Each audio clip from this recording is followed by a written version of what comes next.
बात आपकी समझ में आती है कि एक शख्स को इसलिए आप वजारत उज़्मा के मनसब से आप निकाल बाहर करें कि उसने अपने बेटे से तनख्वाह नहीं ली,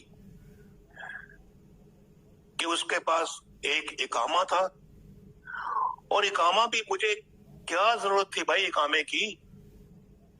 अगर 1999 में मुशर्रफ का मार्शल लॉ ना लगता, 2000 में मैं पाकिस्तान से बाहर हमें ना भेजा जाता, तो बशमूल फैमिली, सारी फैमिली, तो मुझे बताएं मुझे क्या जरूरत थी किसी जगह का अकामा लेने की? तो वहां रहने के लिए तो एक अकामा लाजमी था, जो कि सऊदी अरब जाने के फौरन बाद जो है हमने बनवाया। तो उसके बाद फिर पाकिस्तान तो 7 साल मुझे नहीं आने दिया गया, और आप इस बात के गवाह हैं। 7 years, 2000 में मैं जाता हूं, 2007 में वापस आता हूं।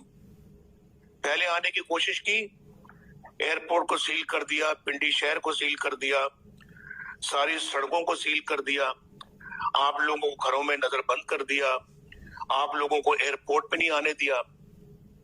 उसके बाद फिर मुझे वापस भेज दिया गया, और पूरे जहाज खड़ा था, 7 जो है वो 777, उसमें मैं अकेला बैठा हूं, और मुझे सऊदी अरेबिया दोबारा जद्दा भिजवा दिया गया।